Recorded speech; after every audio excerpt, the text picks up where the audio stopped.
میرے محترم بھائیوں اور دوستوں، کبھی آپ نے غور کیا ہے کہ قیامت کا منظر کیسا ہوگا؟ وہ قیامت جس کا آنا طے ہے، جس کے آنے کی خبر اللہ کے آخری نبی حضرت محمد صلی اللہ علیہ وسلم دے چکے ہیں۔ کیا آپ نے کبھی غور کیا ہے کہ وہ دن کیسا ہوگا؟ قیامت کی شام کیسی ہوگی؟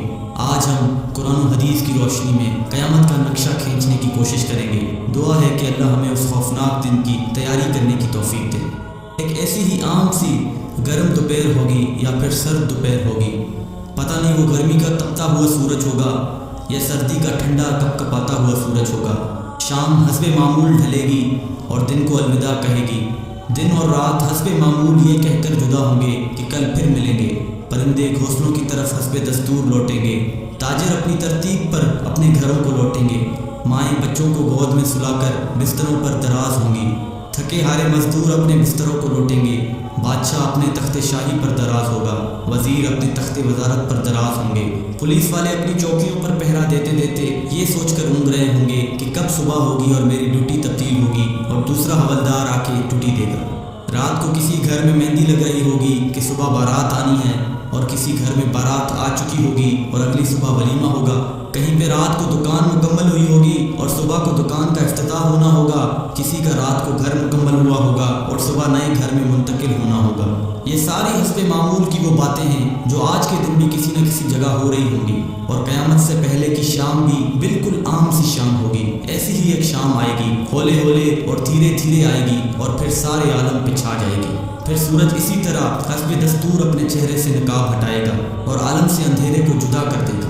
کوے آنکھیں کھولیں گے، مرغے اذان دیں گے، بلبل کا نغمہ ہوگا، کوئل کی کوکو ہوگی، چڑیوں کی چہچہاہٹ ہوگی، جھرنے اسی طرح اپنے پانی کے ساتھ بہہ رہے ہوں گے، دریاؤں میں طغیانی حسب دستور ہوگی، سمندر میں موجوں کی اٹکیلیاں حسب دستور ہوں گی، سبزی لینے والے صبح صبح سبزی منڈی کو جا رہے ہوں گے اور کام کاج والے گاڑیوں کے اڈے کی طرف جا رہے ہوں گے، ڈرائیور اپنی گاڑیاں ٹھیک کر رہے ہوں گے، مائیں بچوں کو اسکول کے لیے تیار کر رہی ہوں گی، کوئی مکھن کا پیڑا نکال رہی ہوگی تو کوئی ڈبل روٹی پہ مکھن لگا رہی ہوگی اور کوئی پراٹھا توے پہ ڈالنے جا رہی ہوگی۔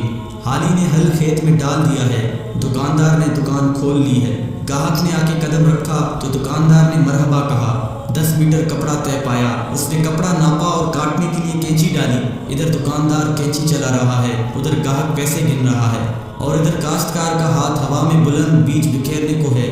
ادھر دلہن کے لیے اس کی بہنیں اور سہیلیاں آئی بیٹھی ہیں، ادھر باراتی آئے بیٹھے ہیں۔ لوگ انتظار کر رہے ہیں کہ کب بارات چلے گی، کب باجا بجے گا اور کب دلہا آئے گا۔ ایسا ہی ایک عام دن ہوگا اور حسب معمول کے کام جاری ہوں گے، حسب دستور دنیاوی معاملات بھی جاری ہوں گے، اور اچانک سے ایک ہیبت ناک آواز آئے گی۔ وہ آواز اتنی خوفناک ہوگی کہ اس آواز کو سن کر دکاندار کے ہاتھ سے کینچی گر جائے گی، گاہک کے ہاتھ سے پیسے گر جائیں گے، کاشتکار کے ہاتھ سے بیج گر جائے گا، دلہن کے گجرے ٹوٹ جائیں گے، مہندیاں گر جائیں گی، دلہن اپنی جان بچا کے بھاگے گی، دولہے کو اپنی بارات اور اپنی دلہن تک یاد نہ ہوگی، لڑکی والوں کو مہندی اور زیورات میں سجی ہوئی اپنی بیٹی یاد نہ ہوگی تو لڑکے والوں کو گھوڑے پہ چڑھتا ہوا دولہا بھول جائے گا، مراسیوں کو اپنے ڈھول بھول جائیں گے، سیاست دانوں کو اپنی سیاست یاد نہ ہوگی، حوالدار کو اپنا پہرا بھول جائے گا۔ وہ خوفناک آواز پورے جہاں کا کلیجہ چیر دے گی۔ انسان کا کلیجہ تو ہے ہی چھوٹا سا، قرآن کے مطابق وہ آواز اتنی ہیبتناک ہوگی کہ اس آواز کو سن کر زمین و آسمان کے کلیجے پھٹ جائیں گے، پہاڑوں کے بہتے ہوئے چشمے خشک ہو جائیں گے، ماؤں کے ہاتھوں سے وہ نوالے گر جائیں گے جو وہ اپنے بچوں کو کھلا رہی ہوں گی۔ وہ ماں جو چند لمحے پہلے اپنے بچے کو اپنی چھاتی سے دودھ پلا رہی تھی اور میرا چاند کہہ کر اپنے بچے کا ماتھا اور گال چوم رہی تھی، وہی ماں اپنے بچے کو ایک ٹوکری کی طرح ہوا میں اچھال دے گی کہ یہ مرتا ہے تو مرے، میری جان بچ جائے۔ لیکن آج بچے تو کون بچے اللہ کے سوا؟ آج ہر شخص پر اتنا خوف طاری ہے کہ اسے بچوں کی پکار نہیں سنائی دے رہی۔ آج دھرتی پر مسلمان کوئی نہیں ہوگا۔ یہ اللہ کا شکر ہے کہ قیامت صرف کافروں کے لیے ہے، مسلمان کوئی نہیں ہوگا۔ اس دن انسان اپنے ہاتھوں سے بنے ہوئے گھروں کو گرتا دیکھے گا، سنگ مرمر کی اینٹوں کو ادھڑتا دیکھے گا، اپنے تخت کے پرزے پرزے ہوتا دیکھے گا، اپنے اسلحے کو بکھرتا دیکھے گا، اپنی طاقت کو ٹوٹتا دیکھے گا، اپنے جسم کو ساتھ چھوڑتا دیکھے گا۔ سورج یہ آئے گا تو بھاگ نہ سکے گا۔ آج بھاگ سکتے ہو تو بھاگ کے دکھاؤ، آج چھپ سکتے ہو تو چھپ کے دکھاؤ، آج نہیں بھاگ سکتے۔ آج موت کا دن ہے، آج کائنات کی ہر چیز کی موت ہے، آج موت نے سب کو چکی میں ڈال کر پیس کے رکھ دیا، آج ساتوں آسمانوں کی موت ہے، آج فرشتے بھی موت کا ذائقہ چکھ رہے ہیں۔ پھر اللہ تعالیٰ کی آواز آئے گی، جبرائیل سے کہو مر جائے، میکائیل سے کہو مر جائے، یہ سن کر اللہ کا عرش کانپ جائے گا اور کہے گا یا اللہ کیا جبرائیل بھی مر جائے، کیا میکائیل بھی مر جائے، یا اللہ ان کو تو بچائیں، ان کو تو بخش دیں۔ اللہ تعالیٰ فرمائیں گے خاموش، آج میرے عرش کے نیچے کوئی نہیں بچ سکتا۔ یہ دیکھو کوئی آنکھ ہے تو دیکھے اللہ کی بے نیازی کو۔ آج جبریل بھی تڑپ کر مر گیا، آج میکائیل بھی چکرا کر گر گیا، آؤ چشم تصور میں اسرافیل کو بھی گرتے دیکھ لو، آج عرش کے فرشتوں کو بھی گرتے دیکھو۔ اب ایک عجیب منظر ہے، ایک ہیبت ہے، ایک سناٹا ہے، ایک خوف ہے، ایک جلال ہے۔ اوپر اللہ ہے اور نیچے اسرائیل کی ٹانگیں بکری کے بچے کی طرح کانپ رہی ہیں، اور اللہ شان بے نیازی سے کہہ رہا ہے کون باقی؟ اسرائیل کہے گا یا اللہ اوپر تو باقی، نیچے تیرا عبد اسرائیل باقی۔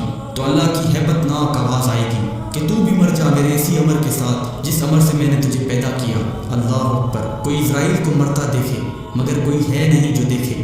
پھر سب کو موت کی وادی میں دھکیل کر اللہ کہے گا ہے کوئی میرا شریک تو سامنے آئے، ہے کوئی میرا شریک تو سامنے آئے، ہے کوئی میرا شریک تو سامنے آئے۔ لیکن اس دن کوئی آواز نہیں ہوگی، اس دن تنہا اللہ کی ذات باقی ہوگی جو کہ وحدہ لا شریک ہے۔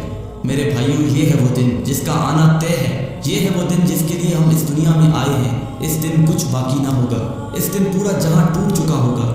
میرے بھائیوں، اس ٹوٹ جانے والے جہاں سے عبرت لو، اللہ کے واسطے اس کا حرص چھوڑ دو، اس کے دیوانے نہ بنو، اس کے دیوانے کے لیے ذلت کے سوا کچھ بھی نہیں۔ سائے کے پیچھے بھاگنے والے کے لیے دیوار سے ٹکرانے کے علاوہ کچھ نہیں ہوتا، ریت پہ پانی تلاش کرنے والے کے لیے سوائے پیاس کے اور کچھ نہیں ہوتا، اس کی عزت سے دھوکہ کھانے والے کے لیے سوائے ذلت کے کچھ نہیں ہے، اس کی جوانی پر اترانے والے کے لیے بڑھاپے کی خوفناک آہیں ہیں، سسکیاں ہیں۔ اس دن کا انتظار کرو جب بڑھاپا اس کی جوانی کو کھا جائے گا، اس دن کا انتظار کرو جب اس کی اولاد بھی کہے گی کہ اماں مرتی ہی نہیں ہے، ابا مرتا ہی نہیں۔ دعا کرو اللہ والد صاحب کے لیے آسانی پیدا کر دے، یعنی دوسرے لفظوں میں موت دے دے۔ جگہ جی لگانے کی دنیا نہیں ہے، یہ عبرت کی جہاں ہے، تماشا نہیں ہے۔ جہاں میں ہے عبرت کے ہر سو نمونے، مگر تجھ کو اندھا کیا رنگ و بونے۔ ملے خاک میں اہل شاں کیسے کیسے، مکی ہو گئے لامکاں کیسے کیسے، ہوئے نامور بے نشاں کیسے کیسے، زمین کھا گئی نوجواں کیسے کیسے۔ جگہ جی لگانے کی دنیا نہیں ہے، یہ عبرت کی جہاں ہے، تماشا نہیں۔